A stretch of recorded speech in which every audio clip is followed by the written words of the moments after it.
I guess I wanted to ask about AJ, and we asked about this in the spring in different ways. But I know he was a guy who made some plays for you last year. I know he's a guy you've had kind of high expectations for a while. But what's different for him when it's not Matt or Peyton, maybe at the top of the food chain in that room? He's the guy that you're turning to be more vocal, to sort of set a tone. What's different for him this year as opposed to a year ago?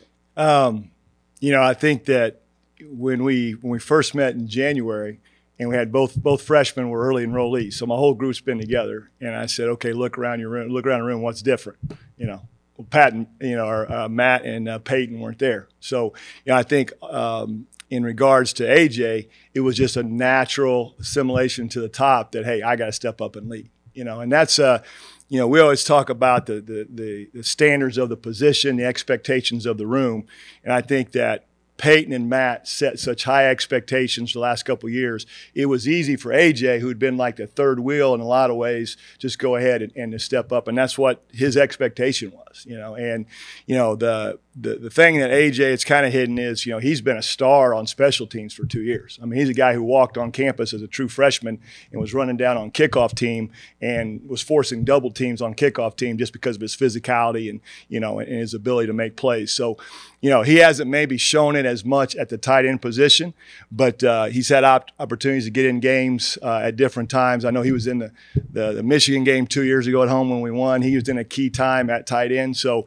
I think he's waited his time, and he's excited, he's ready, and he's also ready to lead not just the room but the offense. And I think he got that from Peyton, he got that from Matt. You got a guy who's Peyton was the most productive tight end in the Big Ten the last 3 years, and Matt Bjornson started every game and for 4 years, or played in every game for 4 years when he walked on campus. So two really great leaders, and two guys I think he's really absorbed a lot of those leadership qualities from. Kevin, we've heard a lot from between Coach Allen and Coach Bell about James Bomba and Aaron Steinfeld and what they've done so far in this camp. Basically, what's impressed you about those two guys, and how do you see them fitting in? Basically, what do you see their roles being? Yeah, it's great to have two local guys. We got the Bloomington South, Bloomington North connection right there, so we have a lot of fun with that in general. But those two guys, I think with James. James is a big guy. I mean, and he's he's learned to be a very physical guy. He has soft hands. And I think that he's shown that, right now he can go in, and especially when we're in 12 personnel, he can go in, and him and AJ are, those are two big bodies that are both athletic and physical, can catch the ball. So he's a really good complement, I think, especially when we're in 12 packages and we want, short yardage situations. But I think he can also play in the open field, and he's had a lot of opportunities in camp. Aaron may have the best ball skills in the room. I mean, he naturally has really good ball skills, so I think with him, it's just been a time where he's had to learn to stick his nose in there and be physical and be an inline blocker and do some things. So they both bring a little bit different, a little bit different qualities to the room. But, we always talk about building the room, and that's kind of what I've tried to do. It's such a young room. I mean, other than AJ, nobody's really played in a college football game. So it's such a young room that they all bring something. And I think that, our goal is to get better each week of the season, and they will, because none of them played a ton, but they complement each other very well. So, just one follow-up on AJ. I know you would have had kind of an idea when you're recruiting him of what you think he could be, how you think he could develop, but coaches talk a lot about being impressed by guys who embrace special teams early. Yes. I guess what did that tell you about him in terms of maybe both what he was physically capable of on the field and also just what you kind of had in terms of his football mentality? Yeah.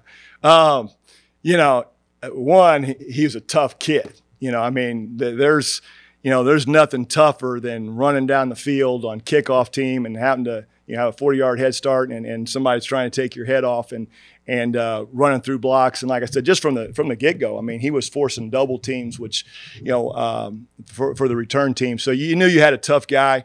He was growing into his body. He's a legit 6'6". I think he was around 235, 240 when he first got here. He's 250, and his body fat percentage is down. So he's really developed his body physically. But I think in those early years, you knew you had a really good player that was just going to take a little bit of time. I mean, just to develop himself physically, and then the details, the details and techniques of route running, of blocking, the schemes, understanding football.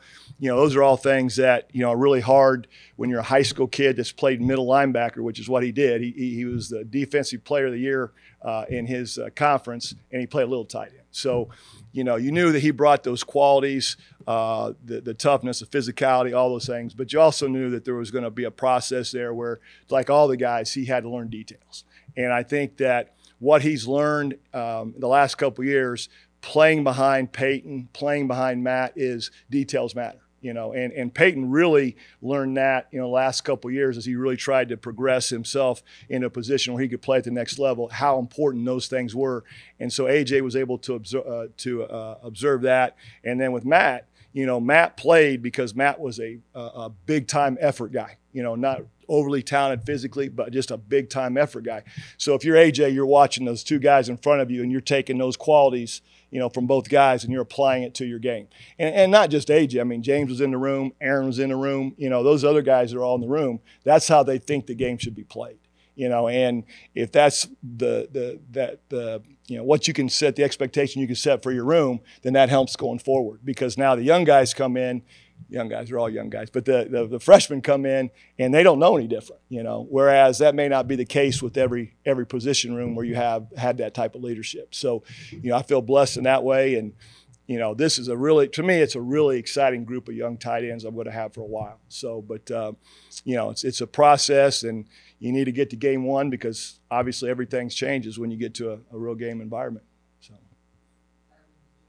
Coach, you mentioned AJ being someone ready to lead the offense. I guess maybe more from an intangible perspective, how have you seen him evolve since he got on campus? Is that, something vocally you've seen him make big strides? I guess, how have you just kind of seen him develop in that area?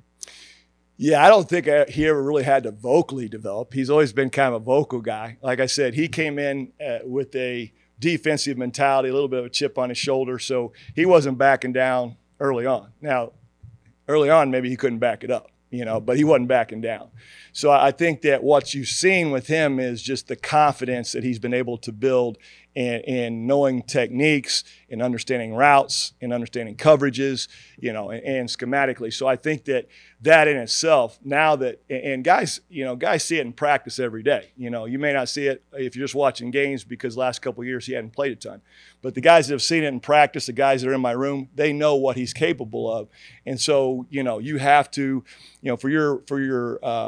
for your words to mean anything, you really have to be able to show that you can be productive, and even though at tight end he's played limited, he's showed that he's been productive on game days, in special teams and those types of things. And normally that's what happens at the next level too. I mean, you start out being productive at special teams, and then you work your way into playing, on offense or defense. So, but I think the overall confidence level that he's gotten, just because he's had, those reps and in practice, and every time, Matt or Peyton was a little banged up, he got those opportunities, So, he's got a lot of banked reps. They're just practice reps right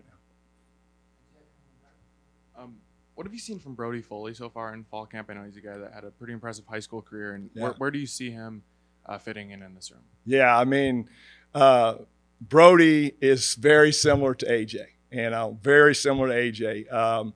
He played offense and defense, so he's used to mixing it up. He's a very physical kid with ball skills, and I think that he has the potential to contribute right away. And we mentioned James, we mentioned Aaron, AJ, but I think Brody, Brody's big thing is now I have to learn the details. I have to be a great technician. I can't overwhelm people with my size and strength, which is what he's tried to do a little bit.